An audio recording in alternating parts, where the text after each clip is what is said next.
What is going on, guys? Welcome back to another build video. This build video is for my latest Werewolf PvP build for the Sorcerer. It's called the Wolf God, which is rocking 56k health, 41k plus resistances, over 7k weapon damage with continuous attack, and 2.4 critical resistance. So they're all the sort of like flagship stats, if you will, and it is just really powerful, and it can really hold against some of those meta builds. I've had some really good duels with this build. It's very powerful, tanky, and it's got the damage as well. So we'll jump straight into the sets. So the first set we are running is the Clever Alchemist. I've got a Clever Alchemist sword with escapist poison, so it's going to immobilize your targets. It's going to drain health, dealing poison damage. It's going to restore health back to you. It's also going to increase the cost of your enemy's magicka abilities, so they're nice strong potions. But the 5 piece of the 5 pieces of Clever Alchemist equipped will give you 2 lines of health, a line of weapon and spell damage, and when you drink a potion you're going to feel a rush of energy, and it's going to give you a ton of weapon and spell damage, nearly 700. It's crafted as well, so it's nice and easy to obtain. I've got it in sharpened as well. I've got a Clever Alchemist shield in reinforced with a max health enchantment. There's nothing on the back bar because it's just a werewolf is just 1 bar, so I've not got nothing on the back bar. I'm running the Gaze of Sithis, which is one of the best mythics in the game for werewolf, as it just gives a load of brilliant stats. So we've got it in heavy with a tri-stat, reinforced. So you get a line of health, you get a line of health recovery, which is useful in werewolf, and you also get a line of armor, but it reduces your block mitigation to 0. But we're not really blocking, we're just roll dodging attacks. So that is very powerful in werewolf, a very strong mythic.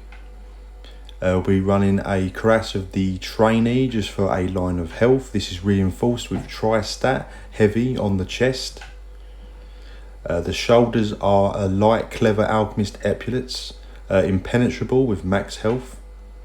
And the next set we are running, which is one of the best defensive sets in the game PvP wise, is Pariah, Mark of the Pariah, which will give you a line of health, 2 lines of armor, and will increase your physical and spell resistance by up to 9,850 based off your missing health. So that's how we get into that 41k plus resistances. It might be about 42k, maybe slightly beyond that, but your resistances are going to be super strong. So even if you're, say, hit by a warden, and they debuff you with minor and major breach, say like 9k, when you take 9k off the 41k, you're still going to be around cap, which is around 33k physical and spell resistance. So they're going to have a hard time putting you down. It's a very strong set. So I've got the waist is heavy, reinforced with a max health.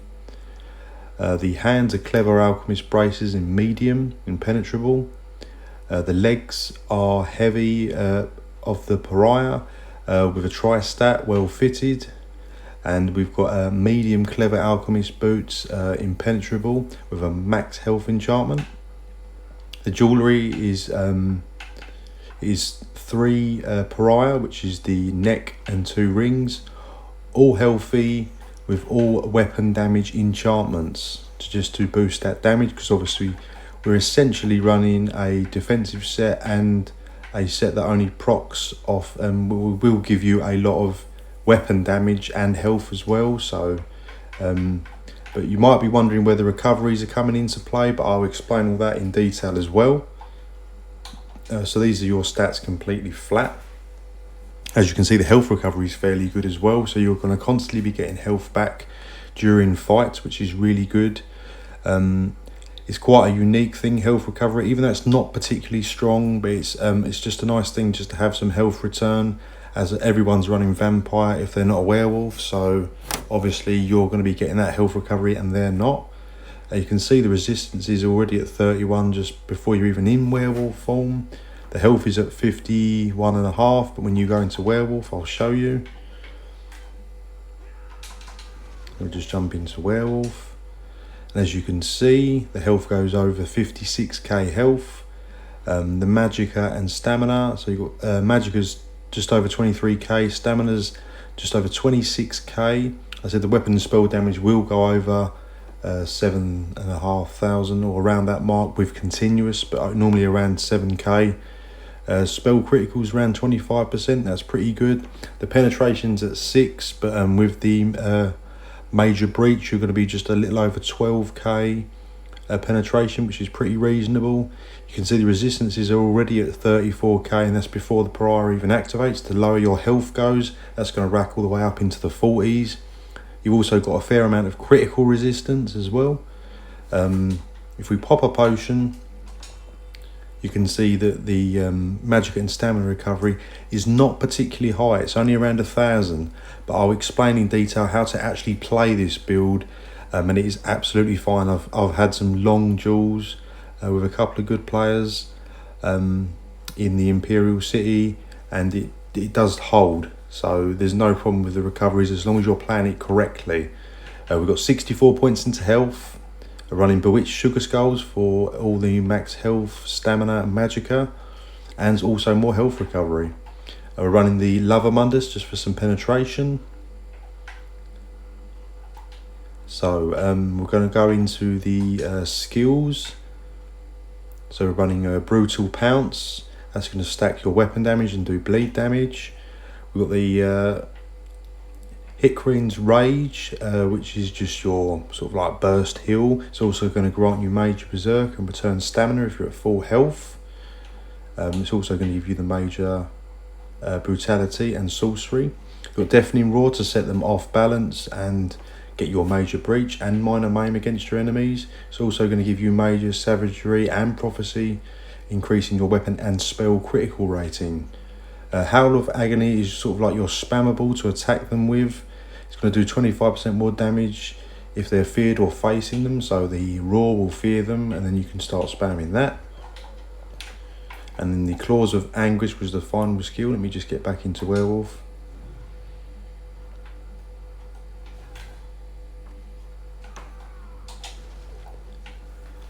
Which will do a disease damage, and will do additional disease damage over 20 seconds. It's going to also affect them with Major Defile, which is going to make them not be able to heal as good, and also reduce their shield strength. We are running Pack Leader, as this is going to keep you longer in werewolf form. You're going to get extra stamina recovery. It's going to give you minor courage as well, which is nice. And you take 10% less damage, and you've also got the 2 dire wolves, which count, and that's why your health will go up when you go into werewolf form with the passive, the Expert Summoner. So this, it says you'll get extra 10% max health with your pet active, so they count as pets, or the werewolf counts as pets, and then you just get that extra 10%, which is very nice. So make sure you have all your passives in your 3 class lines, all your passives in Sword and Shield, all your passives in Light, Medium and Heavy, all your passives in Werewolf, all your passives in Undaunted and Assault and Support lines. I'm a high elf as well for extra damage. You can run another race, it doesn't really matter, just make sure the damage is there as well. You could just try and source the damage from other places, but again I would recommend a damage race, as you might be a little bit, you won't be hitting as hard, but it will work with any race, you just have to adjust accordingly. But high elf is very good. And also alchemy, make sure you have your medicinal use to make your potions last longer. So now we're going to talk about how to actually play this build, because the one downside to this build, to get this level of resistances and weapon damage and crit resist and health, it is at the cost of recoveries, and the secret source for the recoveries is in the champion point system. So we'll go into the red CP first. I'm running Sustain by Suffering, so you're going to get more sustain anyway by having this when you're in combat and under a status effect, which you're going to be all the time, so you're going to get this instantly. So that's going to push your recoveries over 1,000 anyway. You've got the Rejuvenation for more recovery, Fortified for more armor, and Boundless Vitality for more health. You can take off the Fortified as your resistances are pretty high for Pain's Refuge, or Celerity for a bit more movement. It's up to you. The green CP I would just recommend just to have Steed's Blessing on, which I should have on, but I haven't. And also medicinal use as well. I haven't got it here. Let me just quickly show you it. Liquid efficiency, sorry, because that will make your potions. You won't go through your potions as quickly because they're very expensive. So just make sure you have these two on. Are the key ones, and everything else like rationer is up to you. But like I said, the secret source is in the blue CP. So we've got resilience for critical damage resistance. We've got deadly aim for more single target damage. We've got master arms for more direct damage. And the special CP, which is often overlooked, is when you drink a potion, the cost of your magic and stamina healing abilities within 6 seconds are reduced by 75%. So, and when you drink a potion, obviously, your healing abilities, you can spam your heals all day long for, until it lasts the thing. So like if you're really low, just pop the potion and then you're obviously going to be able to heal even though you haven't got a lot of recovery. So that's the secret sauce that keeps you going. So we'll show you how to play it. So again, with the werewolf, you just want to be heavy attacking. This is what I normally just heavy attacking, pouncing, just building up the pounces, because that's going to stack your weapon damage on your opponent, and you're just basically playing defensively. So just chucking in the heal, a couple of howls and the roar just to set them off balance, just basically building up the pounces till you get to 6 pounces. Just keep reasonable pressure, so you're really just sort of playing it safe. They're going to think you're just a tanky werewolf basically, that can't deal any damage. So that's what you're sort of giving them the illusion. So you're just throwing in heavy attacks, just building up them pounces. And when you've got the 6 pounces, that is when you want to pop your potion. It's going to bring in that clever alchemist proc, and then you can start dishing out the damage with the howls. Get your claws of defile on just to get that disease over time, and then you just want to keep the pressure on basically. So only attack basically when your potion is ready to proc.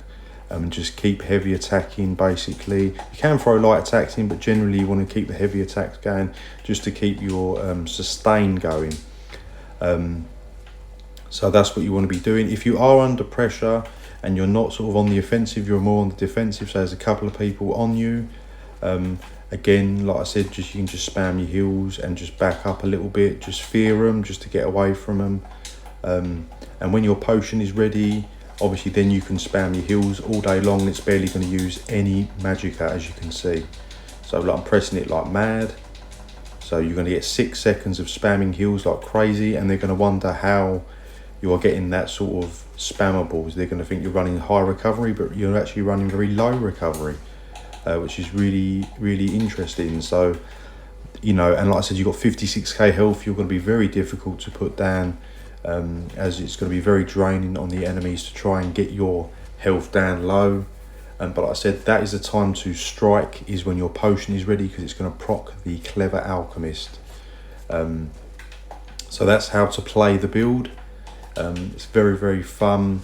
You've got plenty of resistances, plenty of health, plenty of damage, and you've got critical resistance. The only downside to the build is the critical resistance is fairly low, but you can change the CP to fight and finesse if you wish, and remove the critical resistance or the deadly aim. It's up to you.